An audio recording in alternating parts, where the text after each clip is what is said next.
Okay, आप लोगों को नजर आ रही है स्क्रीन? यस मैम, नजर आ रही है। ओके, चलें। अच्छा, अनाउंसमेंट्स में चलें, we will come to that. कोई ख़ास अनाउंसमेंट नहीं है, बस क्विज़ का ही टाइम आप लोगों ने मैंने मैसेज तो देखा है कि आप लोगों ने उसका मेंशन किया हुआ था व्हाट्सएप पे, लेकिन I just want to confirm कि जिसने बाकी क्लास जो एग्री करती है कि नहीं। अदरवाइज ये कि फिर मैं अपनी मर्जी से कोई टाइम सेट कर दूंगी। And then we will talking about linear subspace, जो कि कल हम बात कर रहे थे। हम इसकी बेसिकली एग्जांपल्स एक दो देखेंगे further, and then we will talk about linear combination, linear independence, bias, not bias actually, basis. And then we will talk about dimension. और इसमें से जो है वो मेरा ख्याल है कि तमाम की तमाम चीज़ें जो हैं वो लीनियर कॉम्बिनेशन, लीनियर इंडिपेंडेंस वगैरह आप लोगों ने पहले की होंगी, तो लेट्स सी कि आप लोगों को कितना याद है। And then we will continue with what we are trying to understand from there. अच्छा जी, आप इसमें मुझे बता दीजिए कि आप लोग कौन सा डे था जिसमें आप लोग क्विज देना चाहते हैं। आई डोंट रिमेम्बर कि किसी ने कोई सजेशन दी थी, वो किस दिन की दी थी, और पता नहीं आप लोगों ने एग्री किया था कि नहीं किया था। ओके जी, ट्यूसडे को 9 PM पे quiz. Is it, does it work for everyone? Ma'am it works for me. Okay, चलें Ma'am, आप। it's fine. It's fine for me as well. ठीक है, चलें फिर हम ट्यूसडे फ्रॉम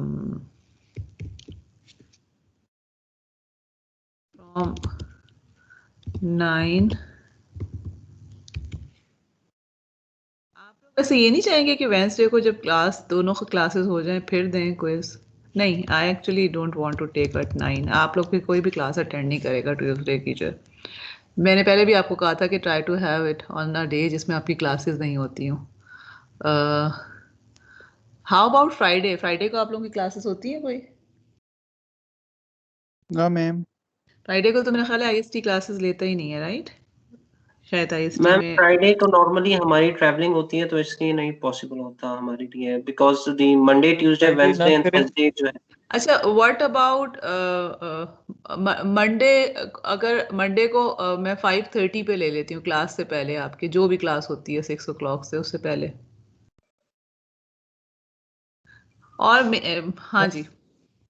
मैम क्लास से पहले अगर लें तो कुछ लोग होते हैं जो जॉब कर रहे हैं, वो 5 बजे वहाँ से फ्री होते हैं अपनी जॉब से मोस्टली जो है, तो मैम उनके लिए भी ऐसा ही है। 5:30 जो है मुश्किल हो जाएगा, इसलिए यही ओके, सोच के देन इट यही will be on Thursday at 9।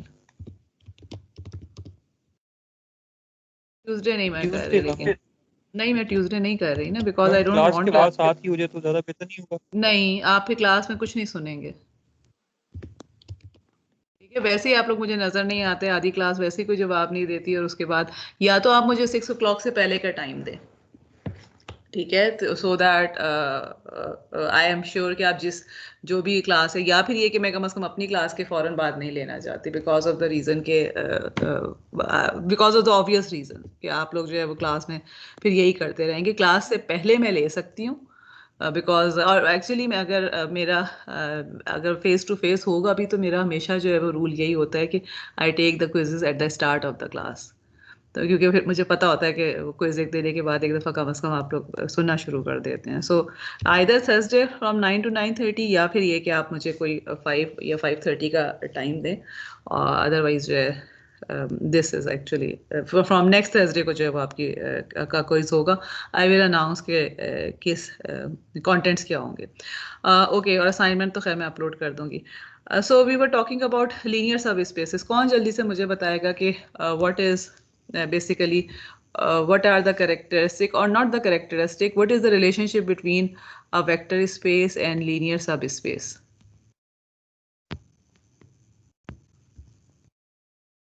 जी, क्या रिलेशनशिप है?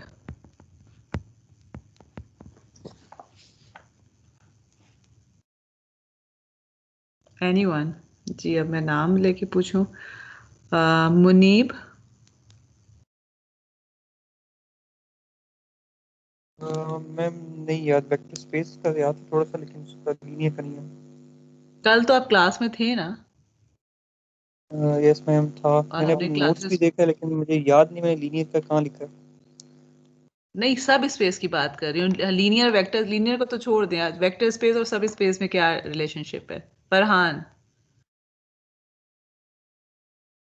बेसिकली हम जो वेक्टर स्पेस की भी बात कर रहे हैं, we are talking about linear vector. जी जी बोलें। वेक्टर स्पेस में तो हम कुछ प्रॉपर्टीज देख रहे होते हैं। फॉर एग्जांपल इफ द हम पहले उसको ग्रुप देखते हैं कि वो ग्रुप उसका है कि नहीं है। ठीक है, first we check the group, फिर हम उसकी देखते हैं कि वो स्केलर मल्टीप्लिकेशन हम देखते हैं कि ठीक अगर है, जो स्केलर मल्टीप्लिकेशन हम उसकी कर रहे हैं तो अगर that also belongs to that group. ठीक है, ठीक है, ठीक है। जो हम दूसरे की बात करते हैं सब स्पेस की, तो सब स्पेस में हमारे पास कुछ एक कंडीशन होती है। हम उस कंडीशन, फॉर एग्जांपल हमारे पास एक टी है व्हिच इज सब स्पेस ऑफ एस, तो हम टी को देखते हैं कि टी के जो है आइदर वो इन वेक्टर स्पेस है कि नहीं है। Okay. So if T and T is, आता कहाँ से है? जी सॉरी, टी खुद आता कहाँ से है? टी सेट जो है, T from is where a does it? Subset of, T is a It is subset a of. subset. Okay, so this is something important. देखें, you need, I'm not sure कि आप लोग log in करने के बाद किस हद तक लेक्चर को सुनने की कोशिश करते हैं। लेक्चर जो है वो मेरे से डाउनलोड किसी सूरत नहीं हो रहे हैं। मैं कल से बहुत दफ़ा कोशिश कर चुकी हूँ, वो बीच में ही रुक जाता है। So I am not unable to upload on YouTube. So I would advise कि या तो आप लेक्चर इंटरैक्टिव सेशन अटेंड करें, या फिर ये कि जो टीम से पढ़े हुए हैं रिकॉर्डिंग्स आप उसमें से देखने की कोशिश करें। बट आई वुड एडवाइस के साथ साथ अगर चलते रहें तो you will enjoy this course, और अदरवाइज आप लोगों को खुद मसला आएगा अगर आप लोगों को ये चीज़ें जो है वो समझ में नहीं आएंगी। So anyway, vector space is, जिस तरह फरहान ने अभी एक्सप्लेन किया कि vector is space is basically a set of vectors जो कि सर्टेन कंडीशंस को सेटिस्फाई कर रहा होता है। और वेक्टर स्पेस के जो एलिमेंट्स होते हैं they are the vectors themselves. और जो सब स्पेस होती है, लीनियर की ही हम बात कर रहे हैं, नॉन लीनियर अगर होता है तो उसकी कैरेक्टरिस्टिक्स चेंज हो जाएंगी, but we will not talk about, for us vector space और सब स्पेस आर लीनियर। और जिसमें जो भी हमने अभी कंडीशंस पढ़ी हैं कि वो फुलफिल अगर कर रही हैं, तो we say they are linear vector spaces. और सब स्पेसेस जो होते हैं they are actually subset of linear vector space, मगर इस तरह का सबसेट होता है जो कि खुद भी एक वेक्टर स्पेस बना रहा है। ठीक है, फॉर एग्जांपल लेट्स सपोज कि मेरे पास हम एग्जांपल्स जो हमने कल काफ़ी ज़्यादा की थी, जो कि हमने वो किया था, विजुलाइज नहीं किया था, हमने लिख के किया था। Let me just make something like this. अच्छा, अगर मैं सो this is a vector space which is actually this is a vector space which is, मैं इसको लिख सकती हूँ, this is equal to r raised to the power 3, which means कि this is a vector space of all the vectors which can be written as x1 x2 and x3, 3 elements। और आपको नजर भी आ रहा है ना कि ये हमारे पास जो है x2 इस डायरेक्शन है, x1 ये, x2 ये और x3 ये। ठीक है, अब हमारे पास जो है इस केस में we no matter what element of this vector space I take, उसमें 3 ही जो है वो नंबर्स होंगे, और x1 x2 x3 जो है all of 3 are belonging to the real numbers। अब can anyone guess what can be a subspace of this vector space? सिर्फ देख के आपको अंदाजा होता है कि इसमें से कौन सी रीजन में उठाऊं कि उसको मैं कहूं कि G this will be a vector sub space of this vector space.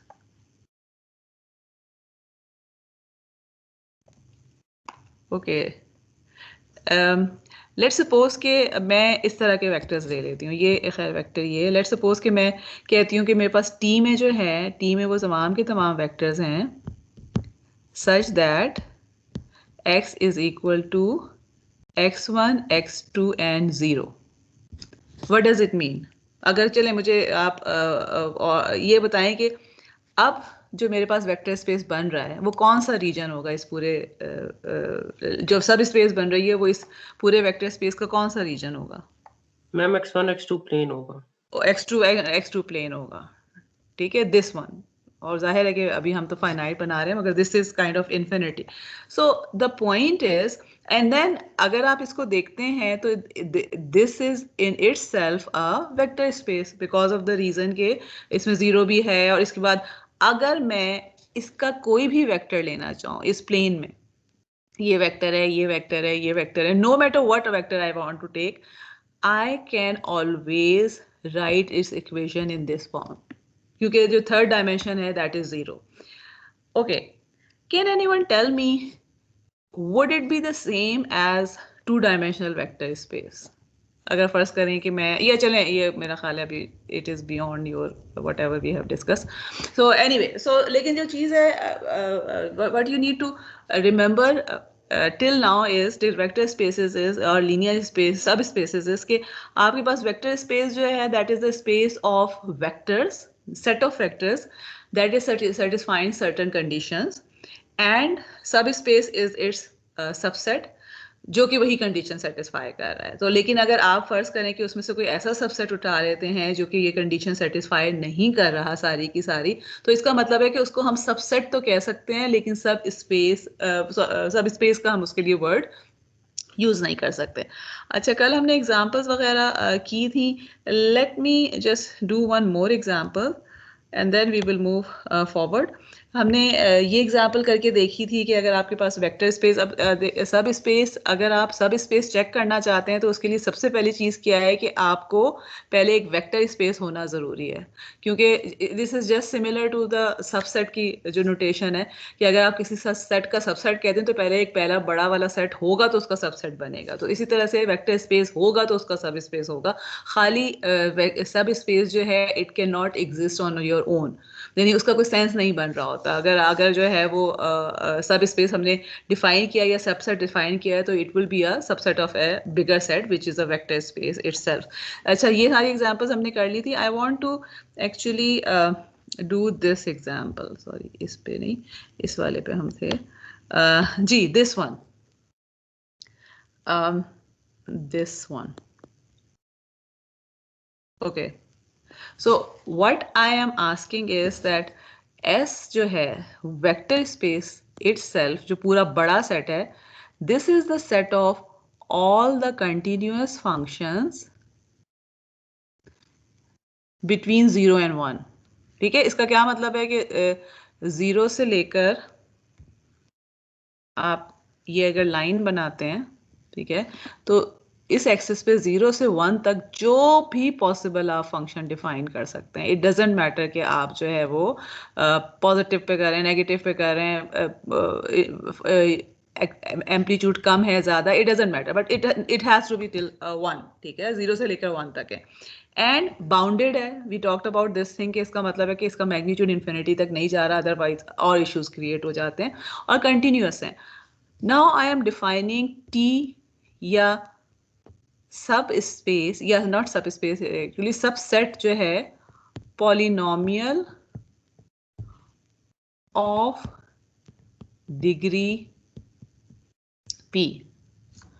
My question is t a sub space of S? पहले तो मुझे ये बताएं कि t जो है वो सबसेट भी है कि नहीं है. सब स्पेस पे तो हम बाद में आते हैं. देखिए, जो पूरा का पूरा मेरे पास वेक्टर स्पेस है वो कंटिन्यूस फंक्शन है, सारे के सारे कंटिन्यूस फंक्शन है जिनके जो रेंज है दैट इज फ्रॉम 0 to 1. और मैं अब कहती हूँ कि मैंने एक और सेट डिफाइन कर दिया है जिसमें एक्चुअली पॉलिनोमियल्स हैं of degree p. p can be any number, 1 भी हो सकता है, 2 भी हो सकता है, 3 भी हो सकता है, एनी डिग्री पॉलिनोमियल्स. मुझे बताएं, अगर मैं ये लिखना चाहूँ कि डिग्री 2 का पॉलिनोमियल है तो उसकी इक्वेशन कैसे लिखी जाएगी? पॉलिनोमियल्स क्या होते हैं पहले तो ये बताइए मुझे. ओके, मुझे अब ओके, लेट्स सपोज कि मैं लिखती हूँ x of t is 3t and y of t is 4t plus t cube. Okay, are they polynomials? कुछ तो बोले, हाँ बोले ना बोले, polynomials आप लोगों ने. ओके पॉलिनोमियल्स हैं. What is the degree Yes, of ma'am. Polynomial x? 1 1. and what is the degree of One. polynomial y? 3 3. ठीक है कि क्यूब तक आपके पास जा रहा है. सो इसका मतलब है कि अगर मैं डिफाइन कर रही हूँ t को डिग्री p, तो इसका मतलब है कि t हैज, अगर मैं t को जो है वो सेट की फॉर्म में लिखना चाहूँ एक्सप्लिसिटली, तो t is all polynomials. x of t से मैं पॉलिनोमियल को रिप्रेजेंट कर रही हूँ such that x of t is equal to a1 plus a2t plus a3 t square से लेकर AP TP तक कहीं तक जा रहा है. ठीक है. एंड वी डोंट एक्चुअली, हमने ये नहीं सिग्निफाई किया हुआ कि P आखिर है क्या. हो सकता है it can be 1, it can be 2, it can be 3, depending upon कि हम जो भी P डिफाइन करेंगे. My question, first question is कि ये जो T है ये इस S का सबसेट है भी कि नहीं है, मुझे बताएं आप लोग.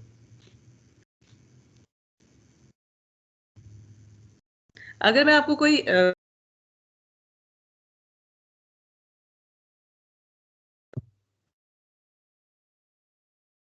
Can you right equation of a continuous function, किसी भी कंटिन्यूअस फंक्शन की मैथमेटिकली आप किसी चीज को कैसे रिप्रेजेंट करते हैं? जी कुछ तो बोलें. देखिए okay, I am not sure कि ओके लेट्स सपोज कि मेरे पास ये फंक्शन है. ठीक है. एंड लेट्स सपोज अगेन मैं 0 से 1 तक इसको कर देती हूँ. लेट्स सपोज कि मेरे पास एक और फंक्शन है something like this. And let's suppose कि मेरे पास एक ये फंक्शन है.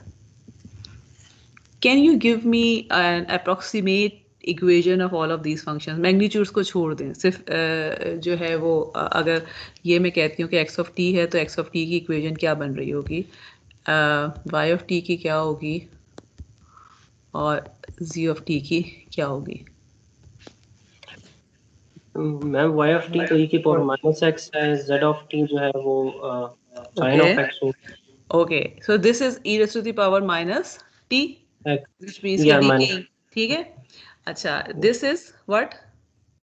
sin of t. ये जो है ये साइन ऑफ t है.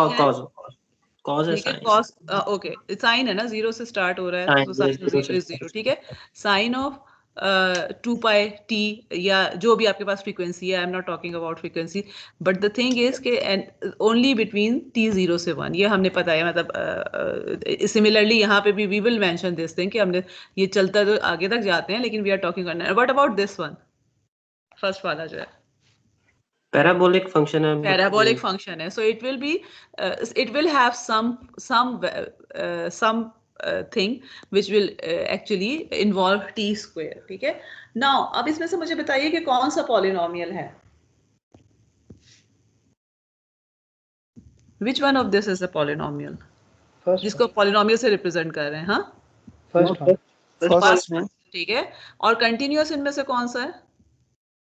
z ऑफ t कंटिन्यूस तो सारे के सारे हैं बिकॉज हम. ठीक है. So what we can see from here is कि आपके जो कंटिन्यूस फंक्शंस हैं उनमें से कुछ फंक्शंस हैं जिसको आप पॉलिनोमियल्स की फॉर्म में लिख सकते हैं. ठीक है. या इन अदर वर्ड्स अगर आप कंटिन्यूस टाइम पॉलिनोमियल्स की इक्वेशन लिख रहे हैं तो they will always form a continuous function. ठीक है. मगर पॉलिनोमियल से आप सारे कंटिन्यूस फंक्शंस को एक्सप्लेन नहीं कर सकते.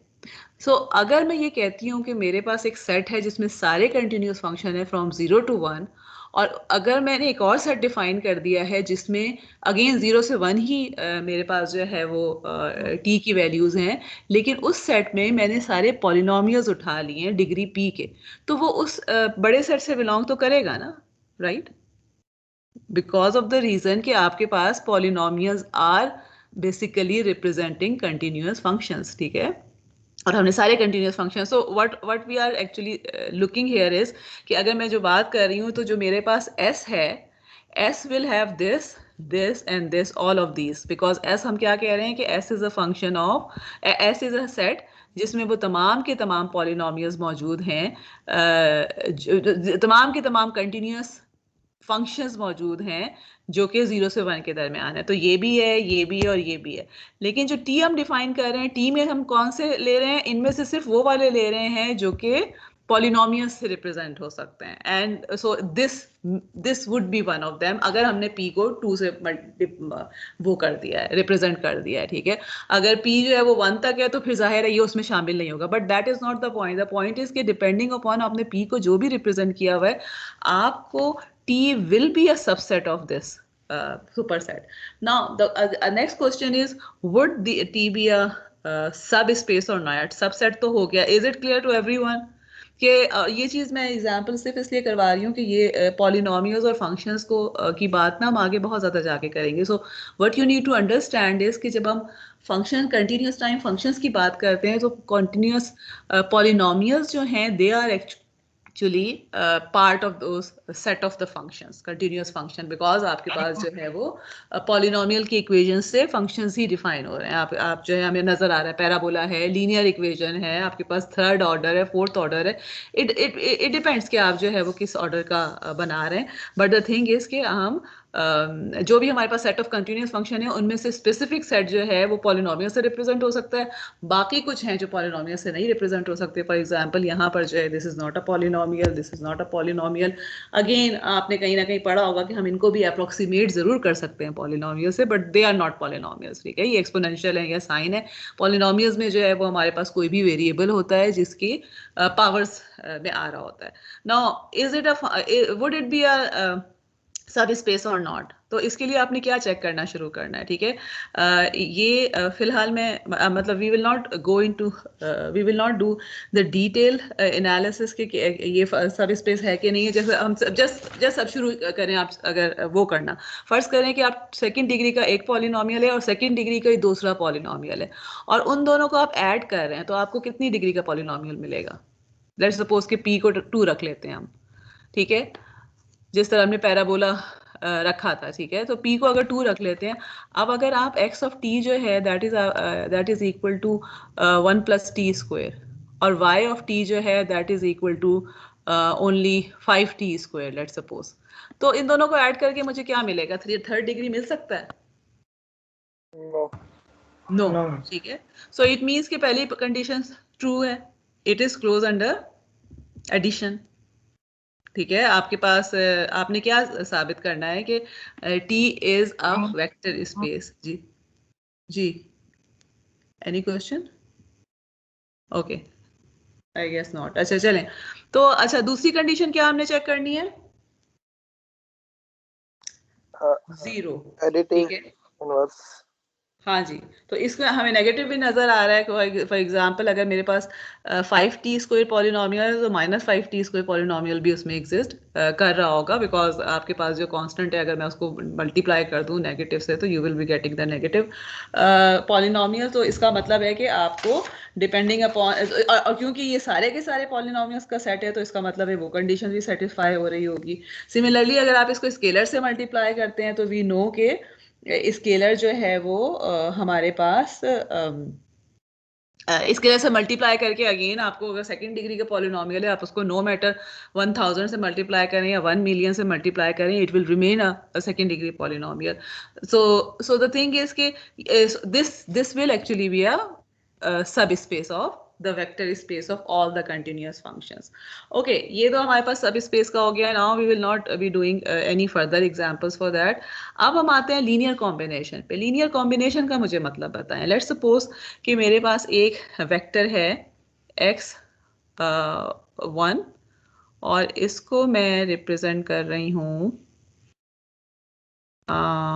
10 से, और दूसरा मेरे पास है वेक्टर x2 और इसको मैं रिप्रेजेंट कर रही हूँ 1 2 से। कोई मुझे बता सकता है कि अगर मैं ये कहती हूँ कि वेक्टर y है which is a linear combination of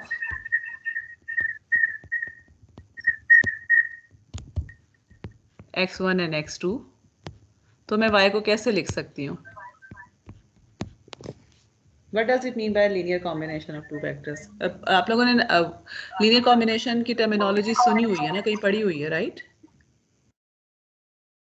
Yes, ma'am. Okay, so what will be the linear combination of these two vectors? जल्दी से बताइए. How do I write the linear combination of these two vectors? Ma'am इन दोनों को add करेंगे. Add करेंगे by after multiplying by certain number. ठीक है. For example, so y can be c1 x1 plus c2 x2. ठीक है. Where c1 and c2 are real numbers or complex number depending upon कि आप किस तरह का सेट, लेकिन they are scalars. ठीक है. So what we are saying is कि हमारे पास linear combination की क्या definition है कि अब हम किस तरह डिफाइन कर रहे हैं. We are because we are talking about vector spaces and sub spaces, तो हम लीनियर कॉम्बिनेशन डिफाइन कर रहे हैं in terms of element of a vector space. And what we are saying is कि let S be a vector space over R. अब आप देखें, आपको ये चीज़ फौरन पता चल जानी चाहिए कि वेक्टर स्पेस अगर एस है तो वो सर्टन कंडीशंस ऑलरेडी फुलफिल कर रहा है. एक तो सबसे पहली भी चीज़ तो ये कि अगर एस वेक्टर स्पेस है तो इसका मतलब है कि एक्स के एलिमेंट जो हैं they are vectors.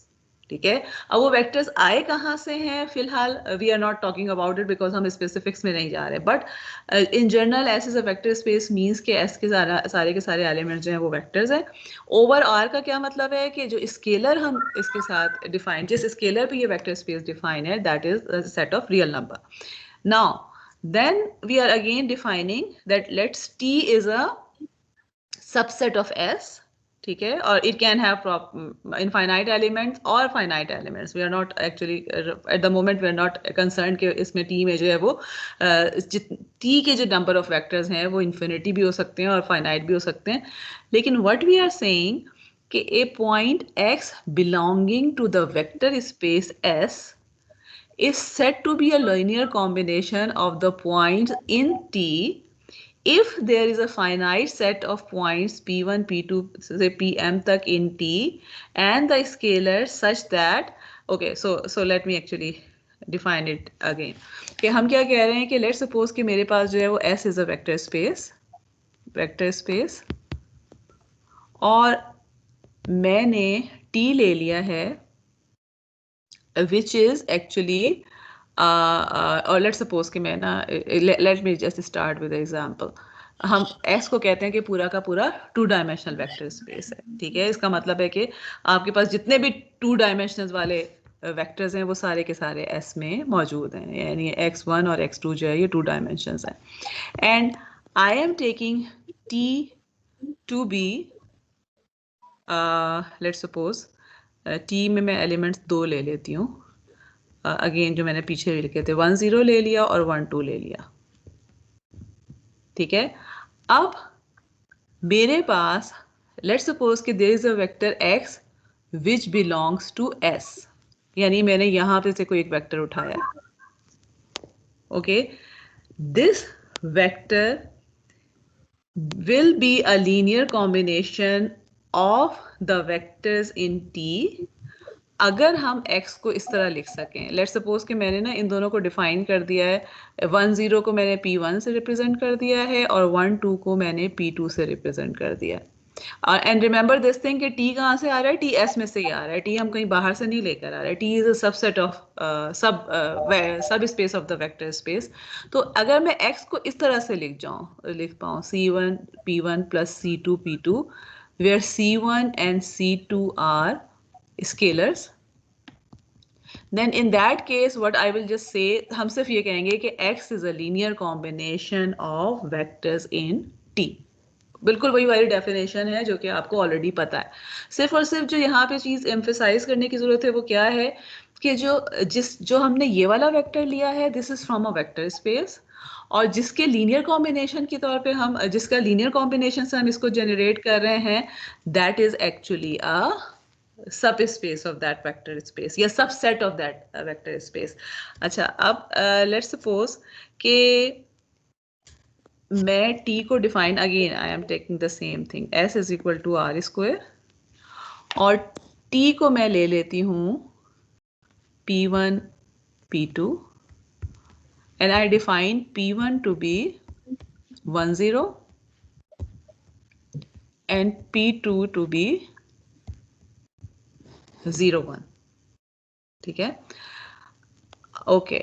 So this is x1 and x2 और मैंने क्या कहा है टी में मैंने कौन से ले लिए हैं, एक ये वाला वेक्टर लिया है जो कि यहाँ पर है 1 0 वाला और एक ये वाला वेक्टर लिया है जो कि 0 1 है। ओके अब आपसे मैं ये पूछना चाहती हूँ कि अगर मैं आपको ये कहती हूँ कि मुझे ये बताएं कि P1 और P2 के लीनियर कॉम्बिनेशन से हम कितने वेक्टर्स जनरेट कर सकते हैं x के।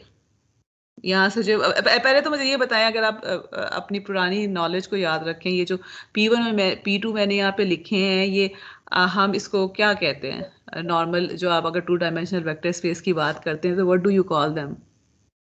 ऑफसेट्स में। Okay and these are unit vectors right? इसको यस में यूनिट वेक्टर होते हैं। ठीक है ना, यूनिट वेक्टर्स हैं। सो इसका मतलब क्या है कि this is actually unit vector I। Oops ठीक है, ये जो है मैंने इसको P1 P2 कह दिया but this is actually the vector I and this can be the vector J। ठीक है, अब अगर फर्ज करें कि आपकी वेक्टर स्पेस और सब स्पेस की अगर सारी की सारी जो है वो अभी कॉन्सेप्ट को साइड पे रख भी लेते हैं तो इन यूनिट वेक्टर से आप ये जो 2 डायमेंशनल वेक्टर स्पेस है या 2 डायमेंशनल जो स्पेस है इसके कितने वेक्टर्स जनरेट कर सकते हैं इन दोनों यूनिट वेक्टर से। फॉर एग्जाम्पल लेट्स सपोज कि मेरे पास अगर एक वेक्टर x है which is equal to 1 and 2 तो I can write it as 1 times 1 0 plus 2 times 0 1। ठीक है, विच मीन्स कि मैं इसको क्या कर सकती हूँ, now this is C1 P1 plus C2 P2 because I could write it in terms of linear combination of P1 and P2। Similarly अगर एक और वेक्टर आ जाता है y which is equal to let's suppose 105 तो इसको मैं कैसे लिख सकती हूँ जी, 100 times C1 it can be written as 100 times P1। ठीक है, P1 P2 को बेसिक I और J आप कर लें यानी and 5 time P2। My question is कि अगर इस तरह से मैं जनरेट करना शुरू करूं तो how many vectors can I generate the whole 2 dimensional vector space yes ma'am. और नॉट? ठीक है जी जी बोलें। मैम ये जो आपने बताया कि जो आप मतलब जितने मर्जी जनरेट कर सकती है, ये कैसे हो सकता है? मींस में आपकी तो बाउंड्री मींस के P1 और P2 के दरमियान लाई करती है ना? क्या बोल रहे हैं, दोबारा से पूछिएगा।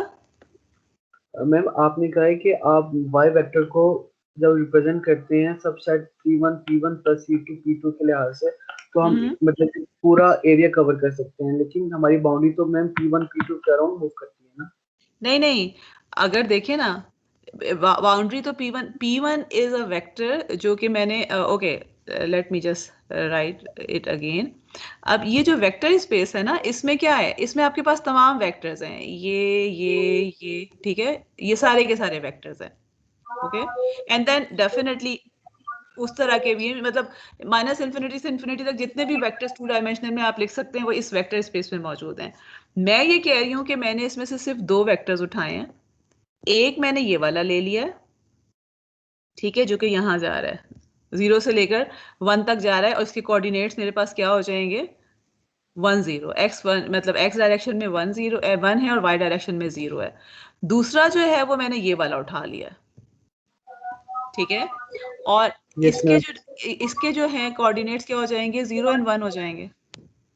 ओके अब मैं आपको ये कहती हूँ कि ये जो वेक्टर है दिस वन, ये जो मैंने पहला वाला बनाया हुआ है रेड में, लेट्स सपोज कि ये जो है इसके कोऑर्डिनेट्स हैं ये है ना, ये यहाँ से होगा और x ये कोऑर्डिनेट होगा, इसका y हो जाएगा।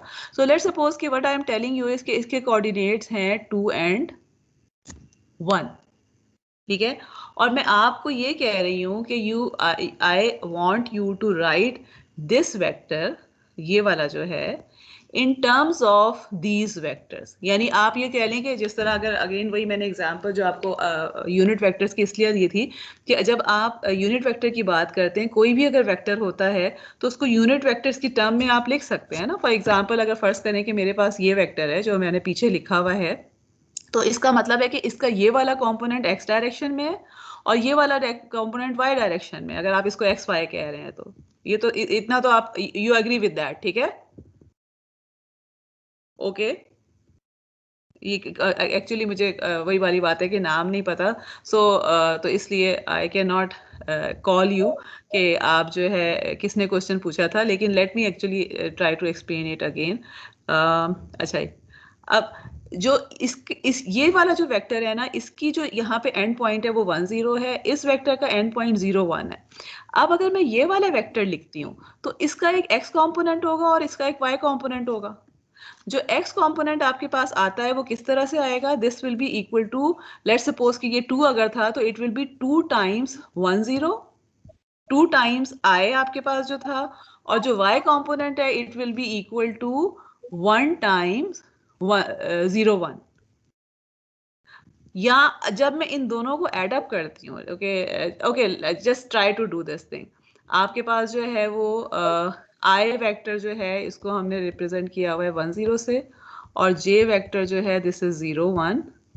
अब अगर मैं आपको कहती हूँ कि आप मुझे ये बताएं कि what will B 2i plus 1j, ये क्या आएगा? मैम आप 2i 2i प्लस 1j क्या आ जाएगा? 2 0 प्लस 1। ओके देखें, 2i 1j का क्या मतलब है? 2 is a scalar and i is a vector. 2i 1j का क्या मतलब है? 2 को मैं इस वेक्टर से मल्टीप्लाई कर रही हूँ एंड 1 को मैं इस वेक्टर से मल्टीप्लाई कर रही हूँ, राइट? ठीक है, सो ये क्या बनेगा? 2 1, ठीक है? ये तो क्लियर है ना कि इससे तो मेरे पास एक और 2 डायमेंशनल वेक्टर ही बन रहा है जो कि इनके लीनियर कॉम्बिनेशन से बन रहा है। What it is telling me is कि ये वाला जो वेक्टर लिया था, 2 ऐसे वेक्टर अगर मैं ऐड कर लूं और एक ये वाला वेक्टर ऐड कर लूं तो मुझे ये टोटल वेक्टर मिल जाएगा, ठीक है? अब लेट्स सपोज कि मैं आपसे कहती हूँ कि यहाँ पे एक और वेक्टर है, इसके कोऑर्डिनेट जो हैं these are -3 and 2. Can you write it in terms of I and j again? कैसे नजर आ रहा है आपके? देखें what is happening here. अब ये जो i था, अगर मैं उसको -1 से मल्टीप्लाई करके 3 टाइम्स ऐड करूं तो मुझे इस डायरेक्शन में 3 मिल जाएगा। एंड अगर मैं y को सिर्फ 2 से मल्टीप्लाई कर दूं, j को 2 से मल्टीप्लाई कर दूं, तो I will be getting this particular this length. So और इन अदर वर्ड्स, अगर मैं okay let me just rub this. अगर मैं आपको if I write -3i plus 2j, this is actually equal to -3 times 1 0 plus 2 times 0 1, or this is equal to -3 and 2 vectors. So what we are seeing is कि मेरे पास जो है वो इन दोनों vectors के कॉम्बिनेशन से मैंने ये वाला वेक्टर भी बना सकती हूँ मैं।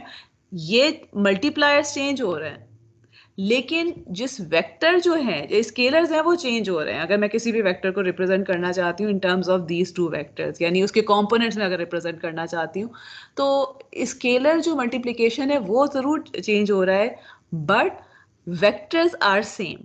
एंड सिमिलरली मैं आपको अगर इसमें से कोई भी वेक्टर देती हूँ ना, अगर आपको मैं कहती हूँ कि जी यहाँ पर ओके आपके पास इस क्वाड्रेंट में कोई वेक्टर है, फर्स्ट में है, सेकंड में है, थर्ड में है, फोर्थ में है, किसी भी क्वाड्रेंट में अगर कोई वेक्टर होता है, यहाँ पर है, यहाँ पर है, आप उन्हें सिर्फ और सिर्फ आपको क्या पता करने की जरूरत है कि ये जो मल्टीप्लाई किस चीज से करेंगे, एक्स डायरेक्शन में किस नंबर से मल्टीप्लाई करेंगे, वाई डायरेक्शन में किससे करेंगे कि हमें ये मिल जाए। लेट्स सपोज कि मैं आई और जे के बजाय मैं एक और वेक्टर ले लेती हूँ। आई टेक अ वेक्टर, इसको मैं कह देती हूँ, लेट्स सपोज कि मैं कह देती हूँ कि ए जो है वो 1 1 है।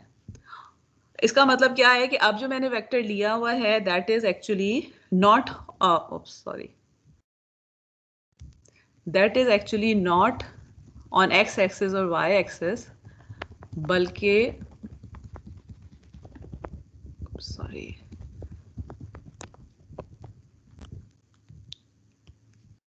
Okay, so what I am saying is कि अब ये वाला जो वेक्टर है ये मैंने लिया, ये वाला है, ये वाला जो है, जो 1 1 से ये वाला वेक्टर हो रहा है। अब अगर मैं आपको ये कहती हूँ कि मेरे पास कोई और वेक्टर यहाँ पर है विच इज इक्वल टू 3 2, आप क्या 3 इस 1 1 को किसी चीज से भी मल्टीप्लाई करके 3 2 वेक्टर बना सकते हैं कि नहीं बना सकते? Anyone? Can you find any number scalar जिसको जब आप इस a से मल्टीप्लाई करें तो आपको 3 2 मिल रहा हो?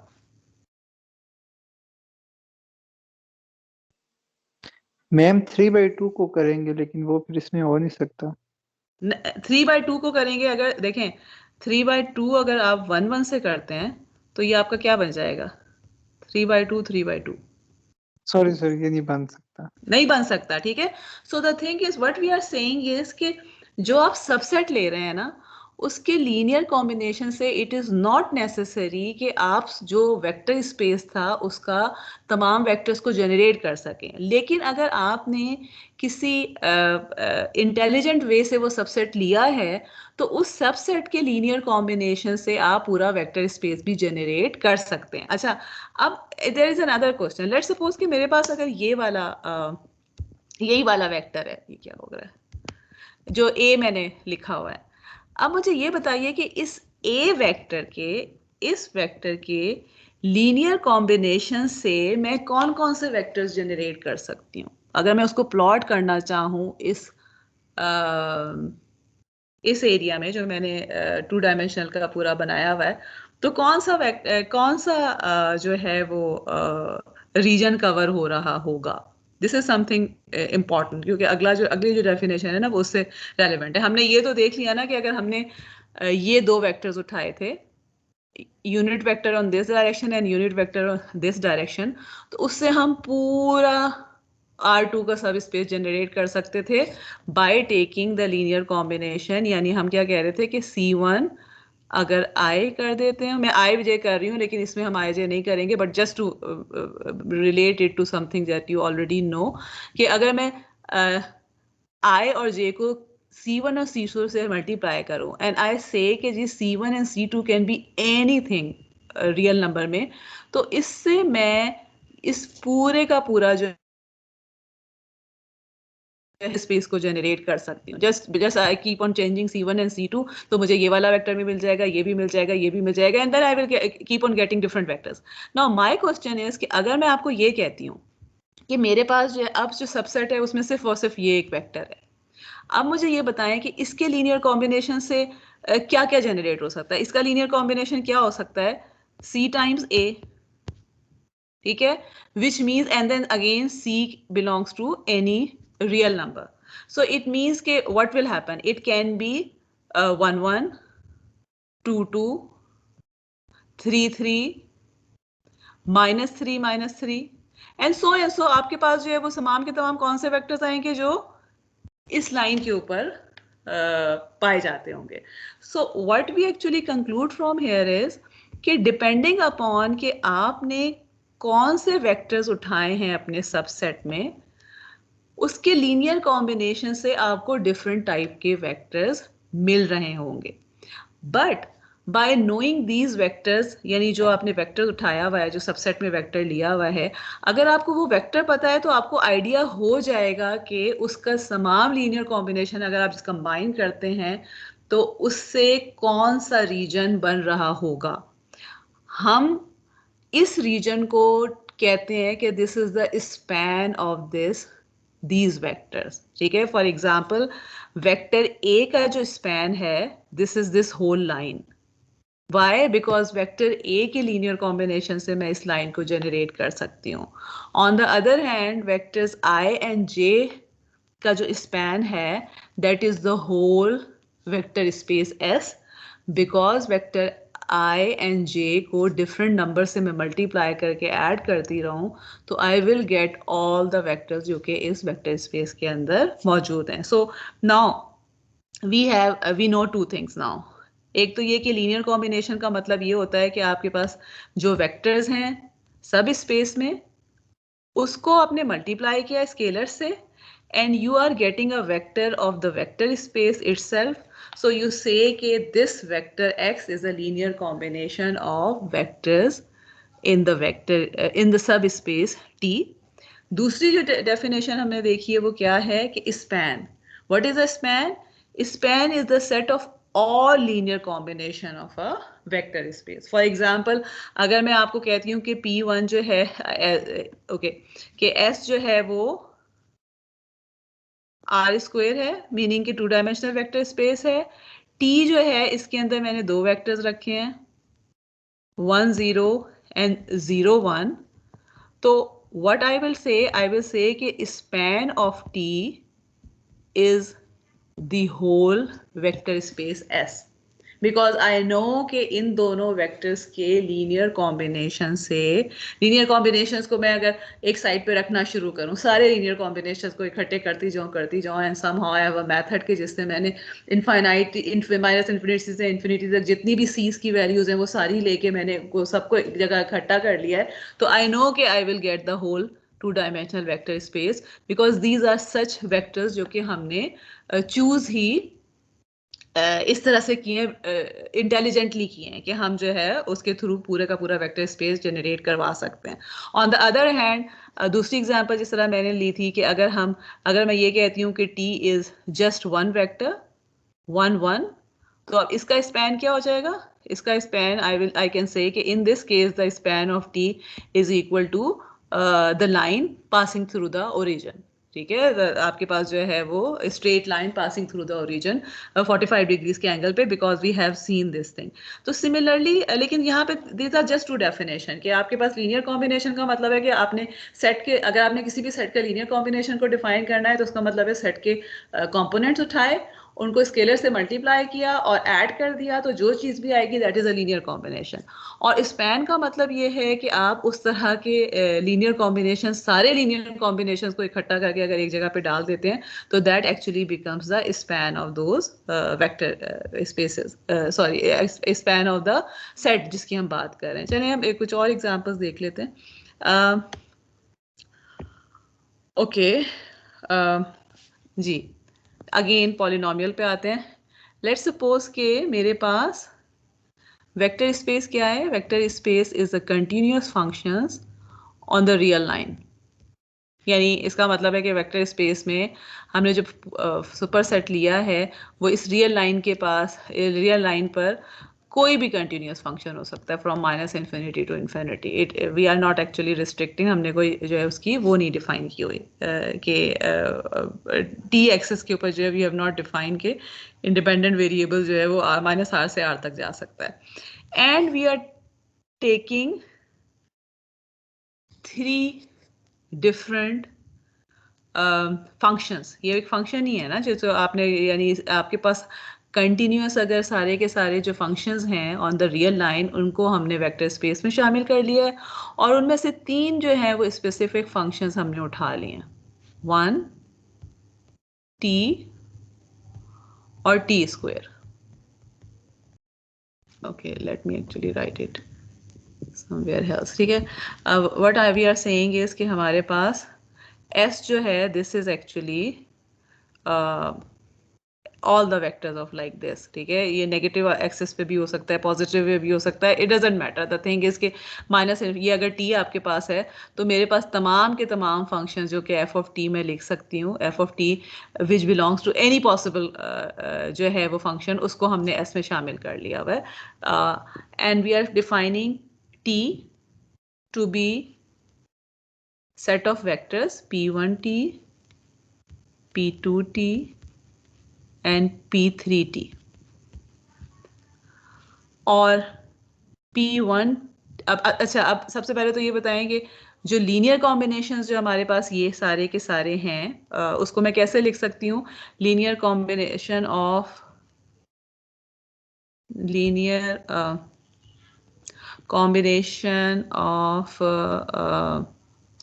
vectors in T R, किस तरह हम लिख सकते हैं इसको? C1 P1T plus C2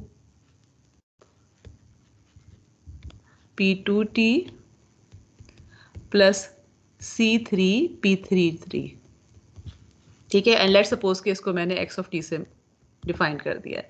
and now I am telling you कि P1 जो है it was just a constant, P2 जो था that was t, and P3 जो है ये इक्वल टू है टी स्क्वायर के। तो इसका क्या मतलब है कि x ऑफ t बेसिकली क्या बन जाएगा? 1 प्लस C1t प्लस, ओ सॉरी 1 नहीं है ये, C1 है।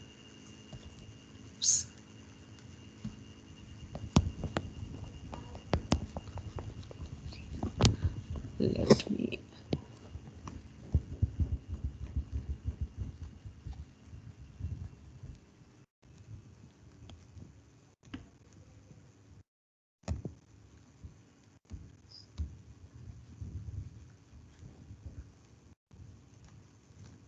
जी, तो मेरे पास x ऑफ t जो है वो बेसिकली, ये स्टाइलस का ही मसला पड़ गया। Okay, so x of t will be equal to, अब मैं p's की जगह इनकी वैल्यूज लगा देती हूँ ना। ओहो कहाँ चला गया? सो C1 plus C2t plus C3t square.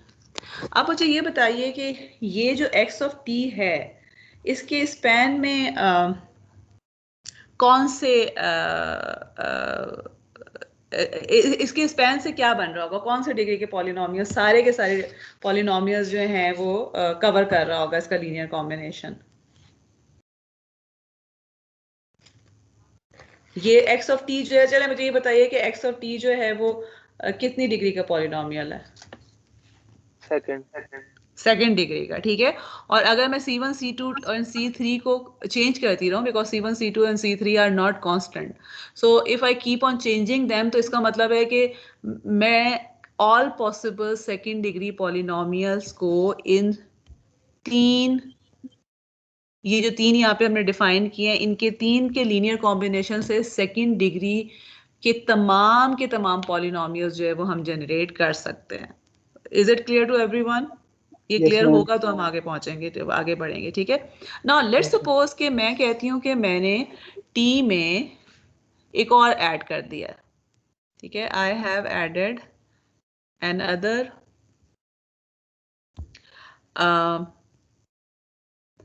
another vector in t, ठीक है। P4 भी मैंने कर दिया है और P4 को मैं डिफाइन कर रही हूँ equal to t square minus 1। Okay, अब मैं आपसे कहती हूँ कि जी फॉर्मूला लिखें linear combination of again t का जो है लीनियर कॉम्बिनेशन, यानी इसका मतलब क्या है कि मेरे पास टी क्या बन गया है? अब टी में जो वेक्टर्स हैं they are 1 t square and t square minus 1। ये वेक्टर्स हैं जो कि मेरे पास इसके अंदर, यानी ये तमाम के तमाम फंक्शंस जो हैं जिसको हम एज अ वेक्टर ले रहे हैं, सबसेट ले रहे हैं of all the continuous function जिनको हमने डिफाइन किया हुआ है। अब लीनियर कॉम्बिनेशन का फॉर्मूला क्या बन जाएगा? लेट्स सपोज कि मेरे पास जो लीनियर कॉम्बिनेशन का जो फंक्शन है उसको मैं रिप्रेजेंट कर रही हूँ अगेन एक्स ऑफ टी से। तो अब एक्स ऑफ टी का फॉर्मूला मुझे जल्दी से कौन बताएगा? बाय डेफिनेशन देखें 4 थे ना अगर vectors, it will B C1 P1T plus C2 P2T plus C3 P3T and plus C4 P4T। ठीक है, अब इनकी जगह मैं इनकी वैल्यूज लगा लेती हूँ। तो ये क्या आ जाएगा? C1 plus C2T plus C3T square plus C4 T square minus 1, right? सिर्फ उनकी जगह उनकी वैल्यूज को पुट। अब मुझे ये बताएं कि ये जो चौथा मैंने वेक्टर ऐड किया है इससे क्या स्पैन में कोई फर्क पड़ रहा है? यानी अब क्या ऐसा होगा कि मैं ये कहूं कि 3rd डिग्री पॉलिनोमियल मुझे मिलना शुरू हो जाएगा इनके कॉम्बिनेशन से? Can anyone answer this question? देखें, इसको मैं फर्दर जो है ना इस तरह से भी लिख सकती हूँ। मैम ठीक सेकंड है, डिग्री रहेगा। सेकंड डिग्री रहेगा ना, सेकंड डिग्री रहेगा, क्योंकि देखें अब मैं इसको लेट सपोज कि मैं सेम टर्म्स वाले जो हैं कांस्टेंट को ऐड कर लेती हूँ। तो I can write it as C1 minus 1। ठीक है, कांस्टेंट वाली टर्म ये हो गई C2T plus C3 plus C4 times T square. ठीक है, तो इसका क्या मतलब है कि अब आपके पास no matter what you take C1 C2 and C3, आपका T क्यूब तक तो नहीं जा रहा है।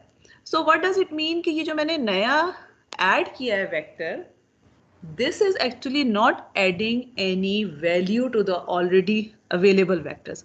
क्योंकि अगर फर्ज करें कि मैं इसकी जगह क्यूब वाला करती तो डेफिनेटली जो है वो आपके पास स्पैन बढ़ जाता है ना, कि आप अगर पहला जो था वो 2nd डिग्री पॉलिनोमियल्स तक जा रहे थे तो टी क्यूब वाला कोई भी टर्म ऐड करने से वो 3rd डिग्री पॉलिनोमियल तक चले जाते।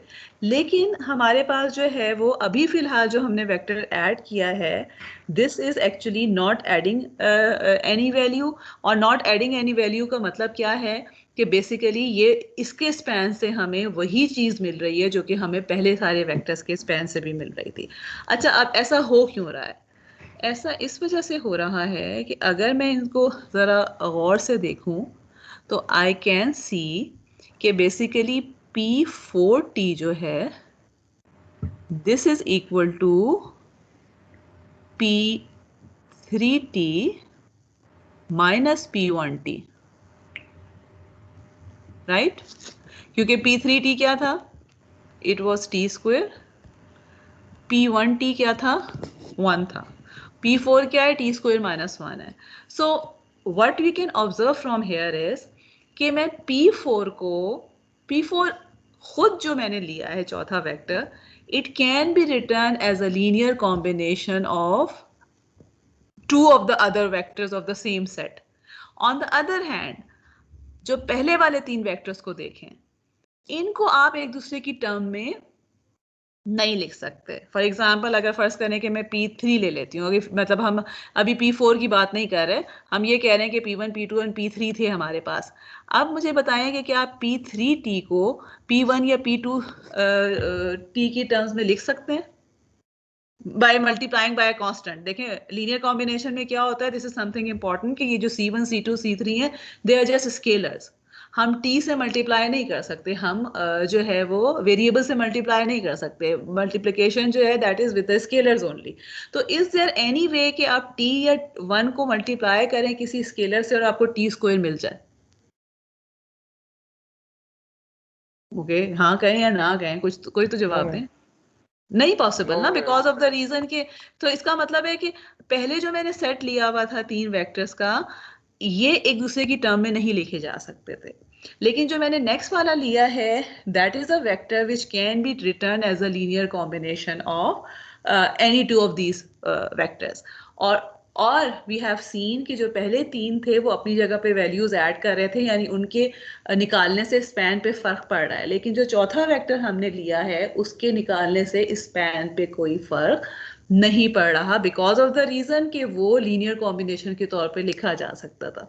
तो इससे हम एक कुछ नई टर्म्स डिफाइन करते हैं कि what we actually say is कि ये जो P1 and P2 and P3 हैं they are actually linearly independent vectors. Linearly independent का क्या मतलब है कि they can not be written as a linear combination of one another. On the other hand P4 जो है this is a linearly dependent vector. And why is it linearly dependent? Because हमारे पास जो है मतलब अब यानी अगर मैं पहला जो सेट मैंने बनाया था, जी जी क्वेश्चन, ओके सो जो पहला सेट था ना मेरे पास, लेट्स सपोज कि मैं ये कह देती हूँ कि I define T to be P1 P और नहीं P1 P2 को रहने दें, let me go to the next slide. Let's suppose कि मैं T को डिफाइन कर देती हूँ 1T एंड T स्क्वायर जो पहला हमने लिया था, और हम एक और डिफाइन कर देते हैं T2 कह देती हूँ मैं 1T T square and T square minus 1।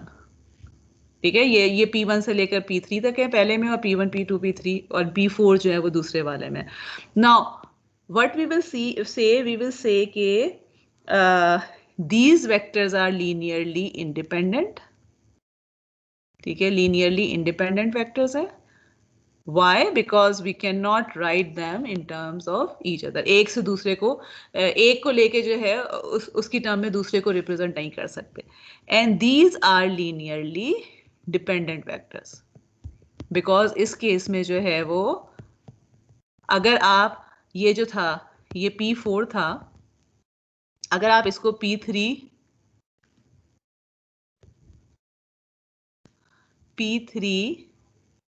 Minus P1 लिख सकते हैं, तो इसका मतलब है कि P3 को भी जो है वो आप P4 प्लस P1 लिख सकते हैं। ठीक है, द पॉइंट इज के आपके पास जब लीनियरली डिपेंडेंट वेक्टर्स है उसका मतलब है कि उनको एक दूसरे की टर्म में लिखा जा सकता है। लीनियरली इंडिपेंडेंट वेक्टर्स का क्या मतलब है कि they just can not be written in terms of each other. अब इसका फायदा क्या है और नुकसान क्या है, या हमें लीनियरली इंडिपेंडेंट से क्या जो है वो फायदा हो रहा होता है, या वो हम एक पिछली साइड में थोड़ा सा देख चुके हैं कि अगर आपके पास सारे लीनियरली इंडिपेंडेंट हैं तो they are actually kind of increasing the span of the set.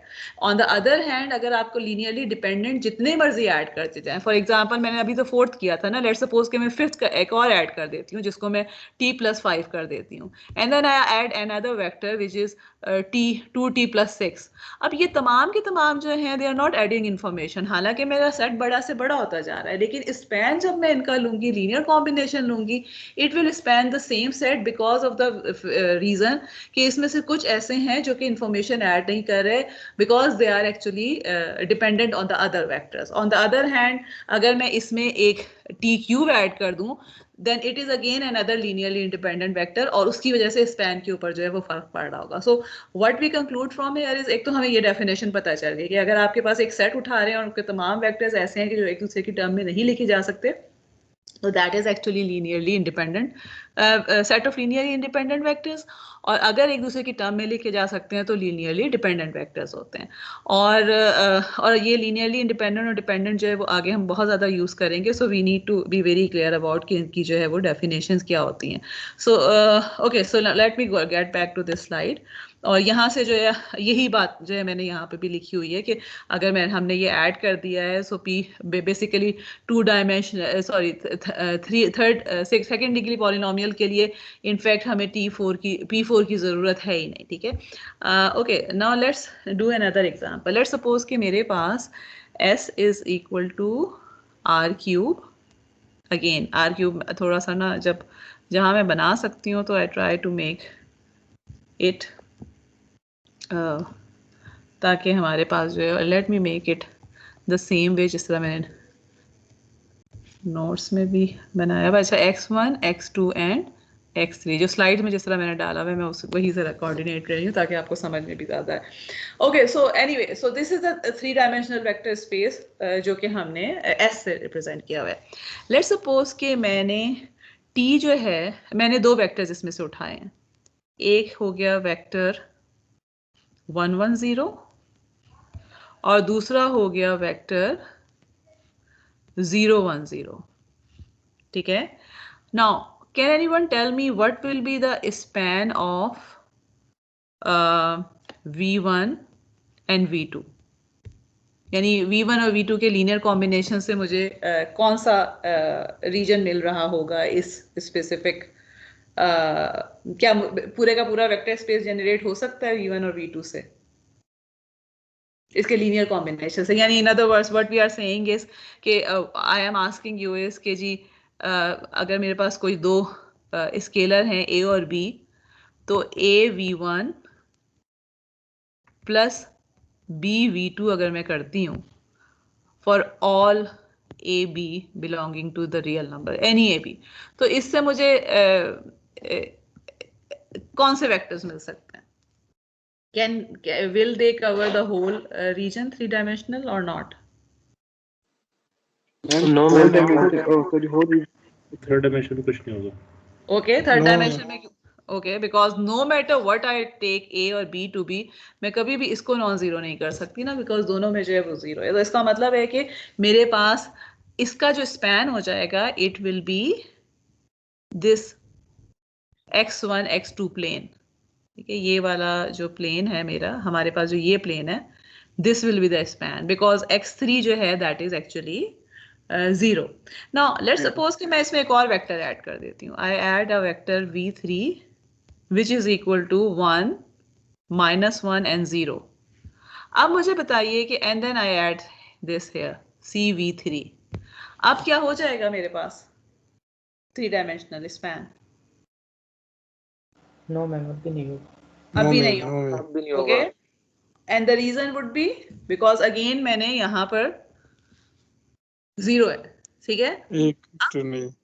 Okay, so it means कि अब आप देखें कि 2 वेक्टर से मुझे 2-dimensional सब स्पेस मिल रहा था ना उसके स्पैन से जो है।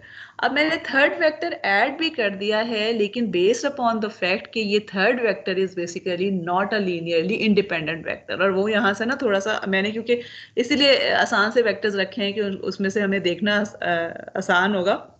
इफ यू सी, आप देख सकते हैं कि v3 itself is actually equal to v1 minus 2v2। ठीक है, 1 और 1 1 1 0 माइनस 2 टाइम्स 0 1 0 अगर मैं करती हूँ तो I will gate 1 minus 2 and sorry 1, हाँ ठीक है, 1 - 1 एंड 0। ठीक है, बिकॉज ये 1 जब मैं मल्टीप्लाई करती हूँ तो 1 - 0 आएगा, 1 - 2 आएगा एंड 0 - 0 आएगा। So what we can see, because these three vectors are linearly dependent vectors, तो इसका मतलब है कि थर्ड वेक्टर को ऐड करके मुझे कोई वैल्यू ऐड नहीं हो रही। On the other hand let's suppose कि मैं ये कर देती हूँ, I actually add v3 which is equal to 0 2 1। अब मुझे बताइए कि would it be creating the whole dimensional vector space? अगर Yes, yes, ma'am, ये linearly Okay. independent है. क्योंकि अब आप देख लें कि v3 जो है उनको हम v1 और v2 के टर्म में नहीं लिख सकते, यानी इनमें से किसी भी दो वेक्टर्स को हम बाकी थर्ड को जो है किसी भी एक वेक्टर को बाकी दो के टर्म्स में नहीं लिख सकते। देयर इज नो पॉसिबिलिटी कि हम इसको कर सकें, because we can see that कि मेरे पास जो v1 और v2 है उसको अगर मैं लेती हूँ तो v3 उसके नहीं आ सकता, v1 और v3 को अगर मैं लेती हूँ तो उससे v2 जनरेट नहीं हो सकता, और v2 और v3 से v1 जनरेट नहीं हो सकता। देयर इज नो वे कि आप जो है वो दो वेक्टर्स लेके जो है वो थर्ड को जनरेट कर सकें। So all of them are linearly independent, and because they are linearly independent तो इनके लीनियर कॉम्बिनेशन से I should be able to generate the whole 3-dimensional vector space. यानी स्पैन चेंज हो गया, span of v1 v2 and v3 would be dependent upon कि मैंने v3 किस तरह का डिफाइन किया हुआ है। Is it clear to everyone कि हमारे पास जो डिपेंडेंट वेक्टर्स जो हैं, लीनियरली डिपेंडेंट वेक्टर्स और लीनियरली इंडिपेंडेंट वेक्टर्स किस तरह से होते हैं? एक तो ये चीज़ आपको अभी तक समझ में आ जानी चाहिए, और दूसरी ये चीज़ कि इनसे हमारे पास जो है वो रिजल्ट पे क्या फ़र्क पड़ रहा होता है। सो वी हैव सीन कि अगर फ़र्ज़ करें कि फॉर एग्जाम्पल लेट्स सपोज कि मैं एक और डिफाइन कर देती हूँ, एक और सेट डिफाइन कर देती हूँ जिसमें मैं वेक्टर्स कौन कौन से रख लेती हूँ। v1 is equal to 1 0 0, v2 is equal to 5 0 0, v3 is equal to -10 0 0, v4 is equal to may be 100 0 0। अब देखें वेक्टर्स तो मेरे पास 4 हैं, मगर इनके लीनियर कॉम्बिनेशन से क्या जनरेट हो रहा होगा अगर मैं इस तरह बनाती हूँ। What will be the span of this linear combination? एक एक्सिस से। ठीक है, only x axis. Because no matter मैं जिस तरह से इनको ऐड करूं, मुझे कोई भी ऐसा वेक्टर नहीं मिलेगा जो कि इससे इधर उधर हिल रहा हो। Because 0 h y और so these are all linearly dependent। और मुझे नजर आ रहा है v2 को अगर v1 को मैं 3 से मल्टीप्लाई करूं तो v2 मिल जाएगा, v2 को अगर मैं 3 से डिवाइड करूं तो v1 मिल जाएगा, and so I can create any vector from the combination of linear combinations of the other vectors, and because of that reason they are linearly dependent set। and बेशक मैं इस तरह के 1000 of vector भी लेके एक set बना लूं, they will still span only the x-axis because of the reason कि they don't have linear independence available. ठीक है, लेकिन अगर इसमें से कोई 2 अगर लीनियरली इंडिपेंडेंट हो गए हैं तो वो 2 डायमेंशनल को कर सकते हैं, 3 अगर हो गए हैं तो 3 डायमेंशनल को कर सकते हैं। Okay, another question, let's suppose कि मैंने I define v1 to be 1 0 0, v2 को मैंने डिफाइन कर दिया है इस तरह से, एंड v3 को मैंने डिफाइन कर दिया है ये, and v4 को I have defined as 100, 200 and 300। आप मुझे बताइए क्या क्या इसके स्पैन से मैं 4 डायमेंशनल वेक्टर स्पेस कर सकती हूँ जनरेट?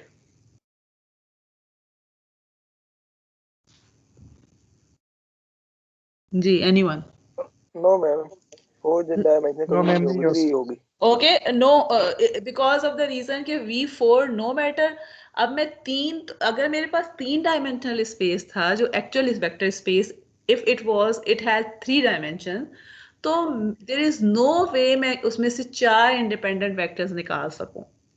ठीक है, बिकॉज ऑफ द रीजन कि आपके पास जो चौथा होगा it will always be something that will be dependent upon the other 3 vectors. या इससे जो चीज़ हमें पता चल रही है वो ये कि अगर मेरे पास एक वेक्टर स्पेस है और उसका मैं सब स्पेस डिफाइन करती हूँ, या मैं उसका जो है मैं उसमें से कोई वेक्टर्स लेती हूँ जिसका मैं स्पैन डिफाइन करती हूँ, तो वो स्पैन जो है it can be 1 dimensional span, it can be 2 dimensional span और it can be 3 dimensional span.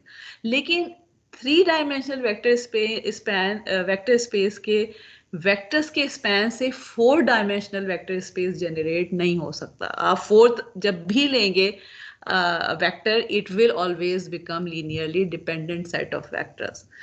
So this is something important कि ये अगेन क्योंकि ये चीज़ें बार बार यूज़ करते रहेंगे, तो so what we need to remember this thing, remember is कि आपके पास जो है वो लीनियरली इंडिपेंडेंट वेक्टर्स अगर आप निकाल रहे हैं किसी भी सेट में से, तो जितनी उसकी डायमेंशन है ओवरऑल, ये जो वेक्टर स्पेस आपने जितने भी रीजन में डिफाइन किया हुआ है उससे बड़ा रीजन जो है वो आप लीनियरली इंडिपेंडेंट उसके सेट से नहीं बना सकते, यानी उसको स्पैन नहीं कर सकते। यानी इट मेक सेंस ना कि अगर आपके पास जो है वो 3 कोऑर्डिनेट्स वाले, फॉर एग्जांपल अगर आप एक्स वाई कोऑर्डिनेट वाली सिर्फ बात करें, 2 डायमेंशनल चीज़ों की बात करें, तो 3 डायमेंशन आप उसमें कभी भी ऐड नहीं कर सकते बिकॉज ऑफ द रीजन। लेकिन आप उसके सब स्पेस को जरूर आइडेंटिफाई कर सकते हैं with the help of span, depending upon कि आपने अगर जो सबसेट डिफाइन किया हुआ है उसमें एक वेक्टर या सिर्फ 2 वेक्टर्स मौजूद हैं। ओके, सो लेट्स हमने एग्जांपल इसकी काफ़ी कर ली है, so let's go back to linear independence की जो हम बात कर रहे थे।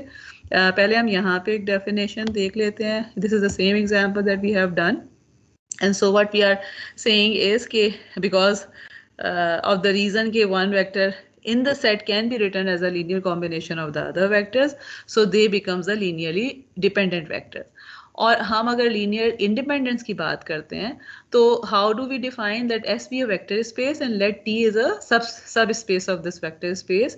The set T is linearly independent if for each finite non-empty subset of T the only set of scalars satisfying these equations are this. Okay, so let me actually try to write. Let's suppose के मेरे पास, okay, this is something actually interesting.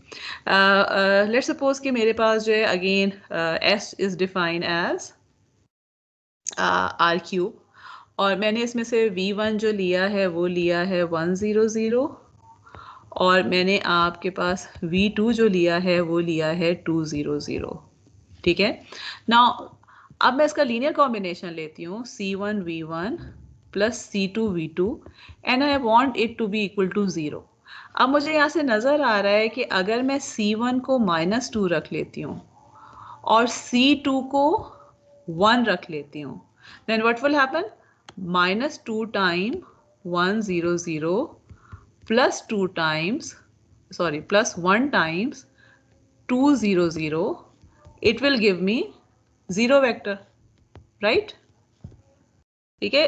तो what we are saying is कि मेरे पास C1 और C2 जो है वो non zeros हैं. नॉन जीरो C1 और C2 के लिए मुझे मल्टीप्लाई करके 0 वेक्टर मिल रहा है. On the other hand let's suppose कि मेरे पास V1 is 100 and V2 is 010, और अब मैं आपसे कहती हूँ कि मुझे ऐसे C1 और C2 दें कि ये कंडीशन सेटिस्फाई हो रही हो. यही वाली इक्वेशन जो मैंने पीछे लिखी है ना, कि C1 V1 plus C2 V2 is equal to 0 vector.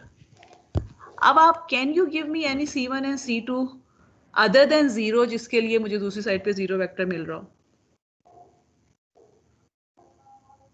Think about it this. ठीक है कि जब मैं कह रही हूँ क्या कि यहाँ C1 100 को किसी नंबर से मल्टीप्लाई करें, 010 को किसी और नंबर से मिलाया करें, and give me that. Not possible. ठीक है, because of the only possibility, the only way this linear combination can be 0 is if I take C1 to be 0 and C2 to be 0. On the other hand, और इसमें मुझे नजर आ रहा है ना कि they are linearly independent. On the other hand, यहाँ हमें नजर आ रहा था कि they are linearly dependent, और जब linearly dependent थे तो क्या था, नॉन जीरो चीज जो हैं उनके लिए भी हमें 0 जो है लीनियर कॉम्बिनेशन मिल रहा है. तो this is how we define linear dependence. कि अगर आप ये चेक करना चाह रहे हैं कि are some vectors linearly independent, तो what you need to check is कि क्या उसके लीनियर कॉम्बिनेशन को हम 0 कर सकते हैं without taking all of the multipliers to be 0. अगर आप उसको कर सकते हैं, मतलब एक नॉन जीरो मल्टीप्लायर्स के साथ भी वो 0 हो सकता है linear combination, then they will not be linearly independent. ठीक है. तो अब जिस तरह हमने पहले भी एग्जांपल की थी जब हमने 2 डायमेंशनल वेक्टर स्पेस की बात की थी अभी थोड़ी देर पहले, तो हमने जो I और J वेक्टर्स डिफाइन किए थे 1 0 and 0 1, so they are they linearly dependent और इंडिपेंडेंट? जी, कौन बताएगा? इंडिपेंडेंट. Linearly independent. ठीक है, because there is no way कि मैं आई को किसी से मल्टीप्लाई करूं और जे को किसी नॉन जीरो से मल्टीप्लाई करूं और आंसर में 0 आ जाए. ठीक है, बिकॉज ऑफ द रीजन कि आई जो है it is influencing only the X dimension, J is influencing only the Y dimension. तो एक्स और वाई दोनों डायमेंशन आप किसी भी नंबर से मल्टीप्लाई कर लें, आप इन दोनों को एक दूसरे से कैंसिल आउट नहीं कर सकते अनलेस एंड अनटिल के जो मल्टीप्लायर्स हैं वो जीरोज हों, तो फिर ही आपके पास जो है इनका लीनियर कॉम्बिनेशन 0 के तौर पे आएगा. सो इट मीन्स के these are actually the linearly independent vectors. Okay, और यहाँ से जो चीज़ आपने याद रखनी है वो ये कि अभी तक जो आपने अभी तक जो इससे पहले जितना भी लीनियर अलजेब्रा पढ़ा है, आई बिलीव कि आपने उसमें 2 डायमेंशनल और 3 डायमेंशनल जो है वो वेक्टर स्पेसेस वगैरह की बात की होगी, अगर वेक्टर स्पेसेस का के आपने जो है वो कॉन्सेप्ट को पढ़ा भी है.